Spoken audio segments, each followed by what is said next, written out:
Hey everyone, welcome back for another deep dive. We're going to be talking about blockchain today, but not just Bitcoin. We're going way beyond that Yeah, to look at how this tech could actually revolutionize how businesses actually work from the ground up. absolutely. And to guide us through this, we have an expert with us, a business consultant who's seen it all over the last 25 years. It's been a wild ride. So let's jump right into it. Hmm. I keep hearing these buzzwords like tokenomics and DeFi. Right. Can you break those down for us? Like, what do they even mean and why should we even care? Yeah, so think about it like this. Let's start with tokenization, right? It's basically creating digital tokens that can represent just about anything of value, like kind of like a digital deed or a stock certificate. So this could be ownership in a company, it could be a piece of real estate, intellectual property.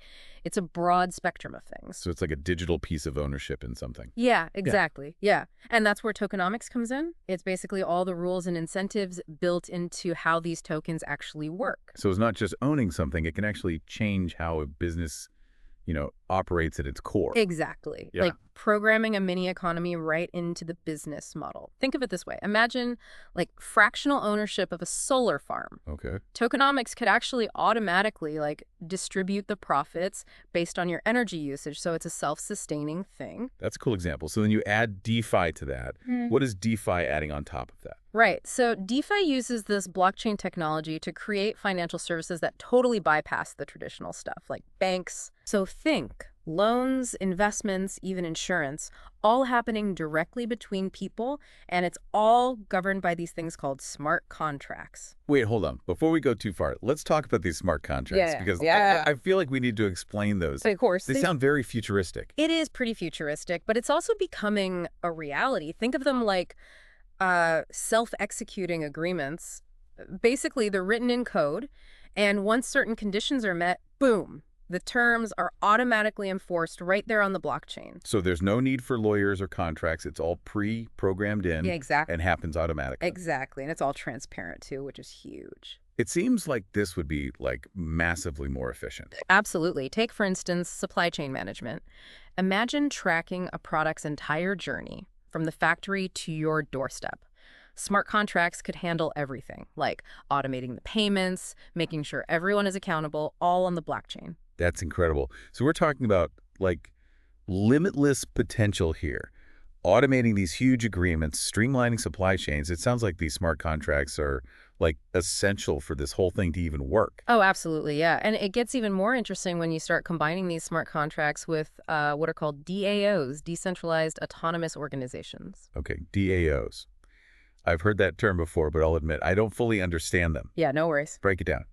Basically, imagine a company run not by like a CEO or board of directors, but by like algorithms and community voting. And it's all, you guessed it, governed by smart contracts on the blockchain. So it's like a self-running company based on these pre-programmed rules and decisions made by a community. Exactly. That sounds crazy efficient, but also kind of radical at the same time. Oh, it is radical. And it's pretty powerful when you think about it. Imagine, for example, like a DAO-run social media platform. So content creators are rewarded directly based on how much engagement their content gets, and users actually have a say in how the platform is run. Okay. That means addressing stuff like censorship, data privacy, all that jazz. Wow, okay. So we've covered a lot. Tokenomics, DeFi, these smart contracts, now DAOs. That's a lot, but I see how all these pieces can change how businesses work. But what about interoperability? I feel like we can't forget that. Good point. That's key. What's that all about? Think of it this way. Each blockchain has its own strengths and weaknesses, right? Yeah. Interoperability is all about connecting them so they can work together smoothly, like different languages, being able to understand each other. So instead of just being these separate things, blockchains could share data and interact, kind of like how different software programs work together now. Exactly. And that's crucial for blockchain's future, right? If they can't communicate, it creates this fragmented system where businesses are limited to just one blockchain, and each one has its limitations. It seems like it just makes sense. Why would you use just one when you could use the best parts of many? Exactly. Interoperability opens up a world of possibilities, right?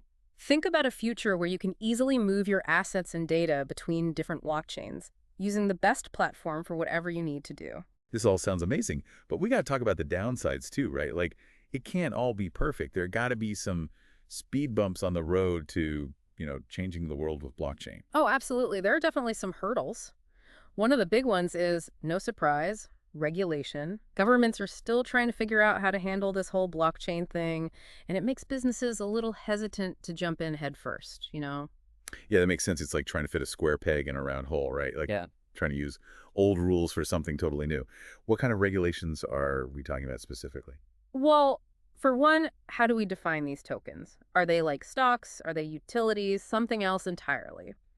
And that impacts how they're traded and regulated. And then there's data privacy, protecting consumers, even taxes. There's a lot to figure out. Sounds like a lot of homework for businesses. Any good news on the horizon, though? Like, is anyone working on making these rules clear? Yeah, definitely. More and more, governments are actually talking to the experts, the people in the blockchain space. Some countries are even going all in, trying to be blockchain hubs, making it super attractive for businesses to set up shop there with friendly regulations. So baby steps, but in the right direction. Okay, good to know. So besides all the legal stuff, what else could hold blockchain back? Scalability is a big one. Blockchain is super secure, but sometimes it can be a little slow, especially the public ones that need a huge network to verify everything. So it's secure, but it might take a while. How can we fix that? Keep it safe, but make it faster. That's what everyone's trying to figure out. There are some cool new technologies like layer 2 solutions and this thing called sharding. Basically, they try to take some of the work off the main blockchain. Okay, so free up the blockchain to do other stuff. Exactly. And hopefully speed things up without sacrificing security. That's the goal. That makes sense. What about us regular people, though? Right now, using blockchain feels kind of like, I don't know, rocket science. How do we make it easier so everyone can use it? Yeah, you hit the nail on the head.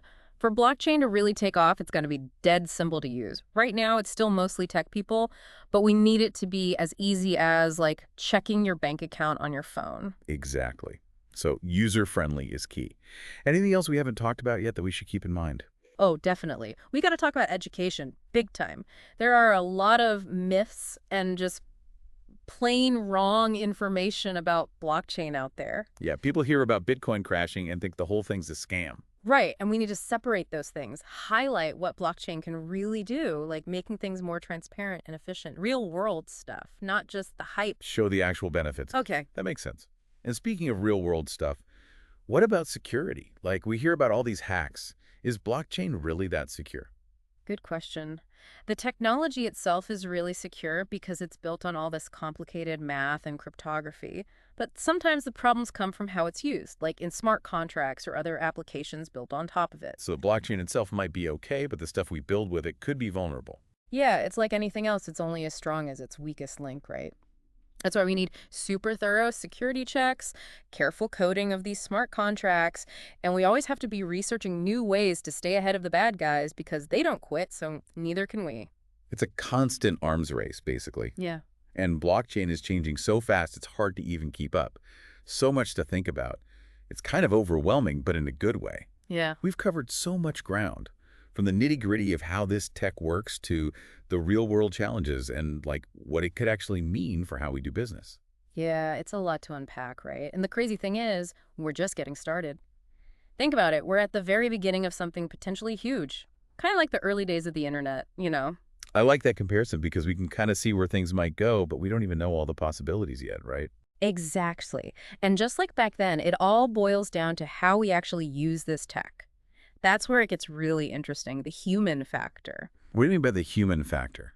I feel like we're talking about automating everything. Right, but even with all the automation and decentralization, none of it works without us. People are the ones designing these systems, building the apps, deciding how it all gets used. It's not just about the code. Exactly. Think about the choices we make with it. Exactly.